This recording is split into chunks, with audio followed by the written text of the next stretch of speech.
Olá pessoal, mais uma aula de língua portuguesa. Hoje falaremos sobre elementos da expressão oral, ou também podemos chamar de oralidade, ok? Então vamos lá à nossa aula. Primeiramente, o que é oralidade, para quem não lembra ou não sabe, característica ou condição do que é oral, ou seja, do que é falado. Procedimento que só se faz verbalmente, ou seja, pela fala, né? Em oposição ao escrito. Então, a oralidade é vinculada totalmente à fala, à língua expressa através dos sons que nós produzimos com os nossos lábios, ok? Então vamos lá, o que é oralidade, mais uma vez? Oralidade é a expressão por meio da fala e é geralmente marcada pela linguagem coloquial. Você vai ouvir muito esse termo, né, chamado coloquial, porque o coloquial é aquilo que é expressado pela fala. E isso é o que nós chamamos também de informal. Por que informal? Porque é aquilo que você não se carrega tanto de regras. Então você fala de uma forma mais espontânea, natural, mais solta, e às vezes você não se coloca tanto em regras. Claro, dependendo do contexto, você vai se policiar mais, mas evidentemente a oralidade ela acontece em todos os instantes, em todos os módulos, vamos dizer assim, desde a criança até o jovem, o adulto, o mais velho, e ali diante do círculo em que ele se encontra, do meio em que ele está, ele vai apresentar determinada oralidade. Então, se ele está numa roda de conversa ali com amigos mais tranquilos, ele vai assumir um tom de oralidade e em outro, por exemplo, numa apresentação do seu trabalho, ele vai apresentar um outro tipo de tom de oralidade, certo?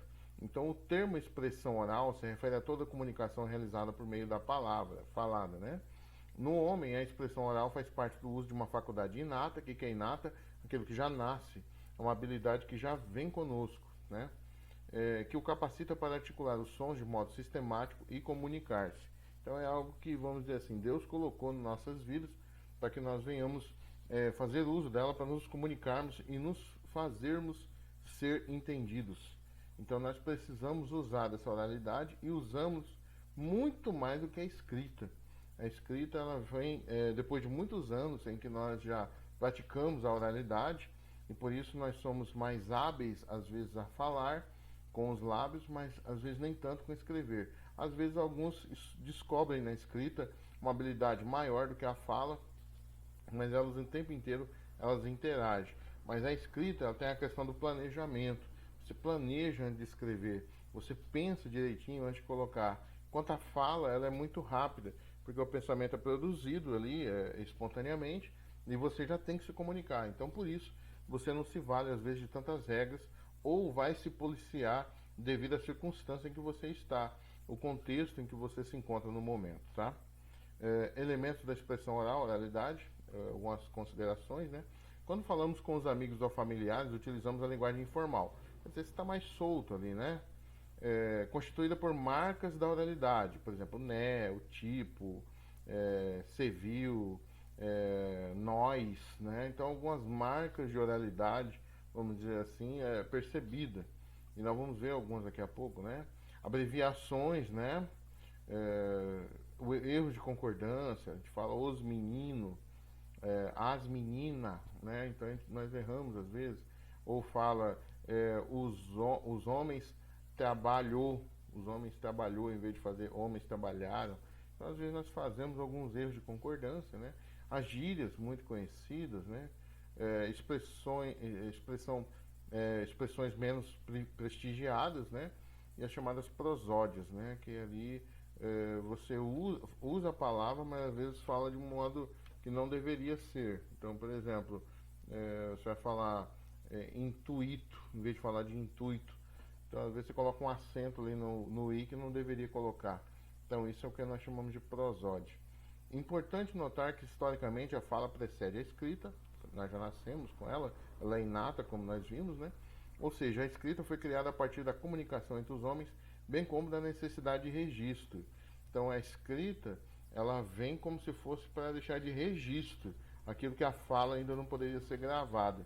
Hoje não, né? Hoje nós temos tantos meios pelo celular, computadores e tantos outros meios que nós podemos gravar a expressão oral.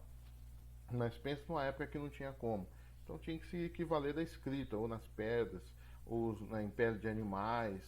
Depois de muito tempo, a Gutenberg, né, vai conseguir trazer a imprensa. Então, algumas coisas da escrita vão deixar mais a questão do registro, que mesmo depois da pessoa morta, aquilo vai ficar registrado. Então, por isso que é importante a escrita, certo? A oralidade não, enquanto é viva, claro, se der para gravar, é excelente, um vídeo, um áudio, mas pensa que depois que ela falecer, como é que faz?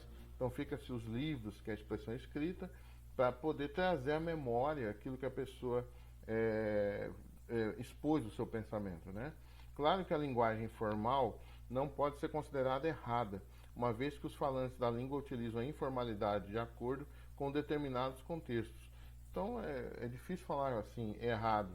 Se for segundo a norma padrão, nós vamos falar que alguma coisa foge ali da regra da norma padrão, né? Mas nós não podemos falar que é errado porque nós chamamos de gramática internalizada aquilo que a pessoa ela entende para poder se expressar. Então, uma pessoa que nunca estudou, nunca passou por uma escola, nunca aprendeu regras de língua portuguesa, ela vai se comunicar de alguma forma. Vai falar que está errado? No ambiente, na questão dela, não. Por que não? Porque ela quer se comunicar e para ela está conseguindo expressar o que ela pensa. Agora, se nós formos colocar num contexto de língua portuguesa, de atribuições, de regras, essa coisa toda, nós podemos falar, não, aqui não concordou, aquela coisa toda. Então, o que a gente faz dentro da escola? Nós preparamos o aluno para qualquer contexto. Se ele vai conversar no meio dos amigos, claro, ele vai deixar um pouco as regras de lado e a gente entende isso, né? E agora, se ele vai falar perante um público, perante pessoas importantes, talvez, ele vai ter que se valer de um vocabulário e concordâncias e regras mais sistematizadas. E aí sim você vai se policiar mais na sua oralidade. É aqui uma piada, né? Vamos dizer assim, né? Falo fluentemente inglês, espanhol, francês, russo, italiano e alemão. E aí ele pergunta, e o português? Aí varia. Porque ela deveria falar, aí varia, né? E aí ela usa desse problema. Então, não adiantou ela conhecer tantos idiomas que às vezes na língua portuguesa ela vai falar da forma que ela já está acostumada.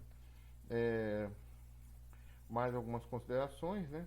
No entanto, quando estamos conversando com superiores no trabalho, por exemplo, essas marcas são deixadas de lado. Então aí você deixa o tipo, o né?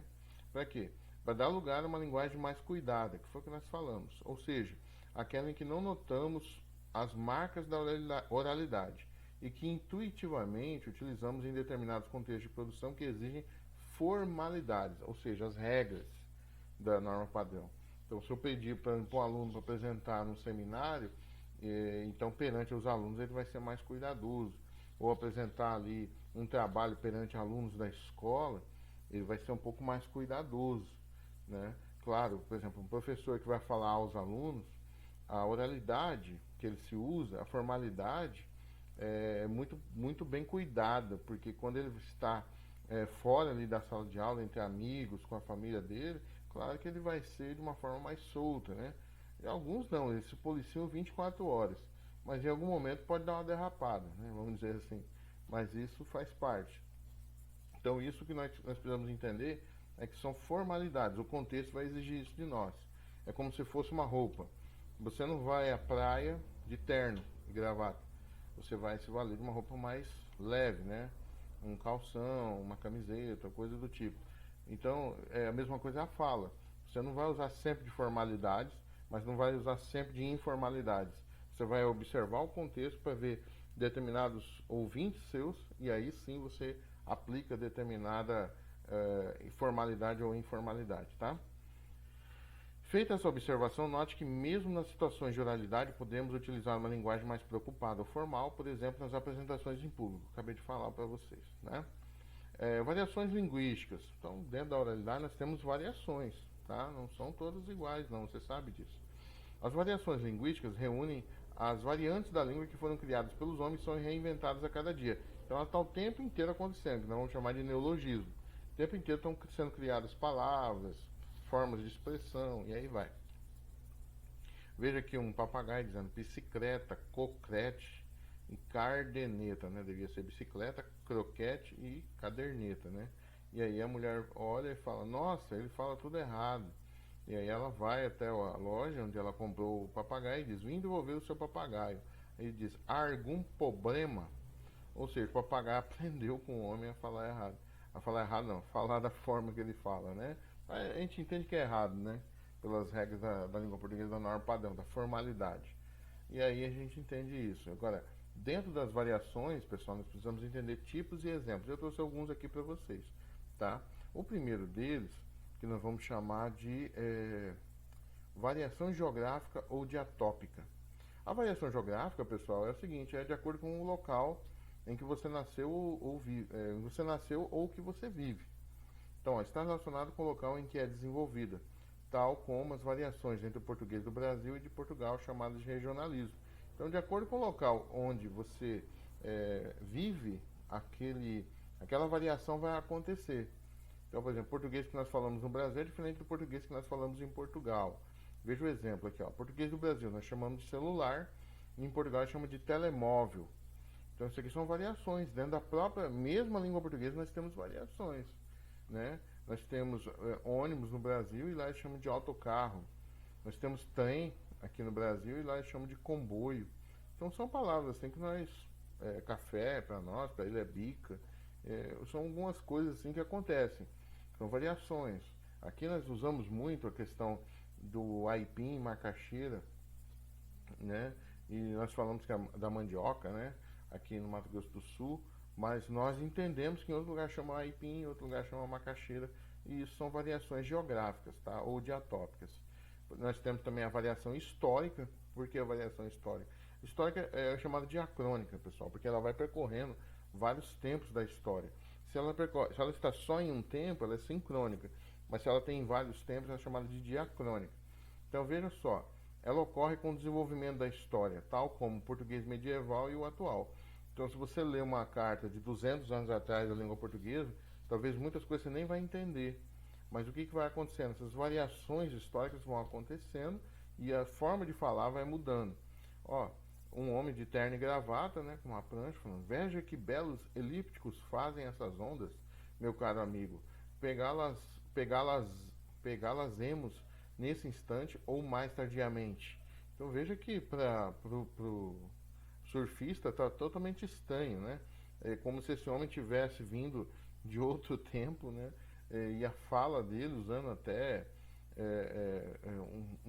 o que a gente chama a gente usa esse termo aqui, usa esse pronome bem no meio do verbo, né?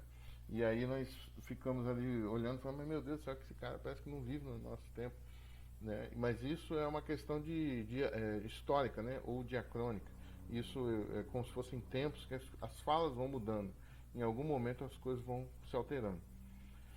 Terceiro, a variação social ou diastrática. É de acordo com o meio social onde você vive. Claro, se você é do meio social do médico, você fala de uma forma. Se você é do meio social do policial, você tem uma outra forma. Se você é do meio social dos professores, você tem uma outra forma.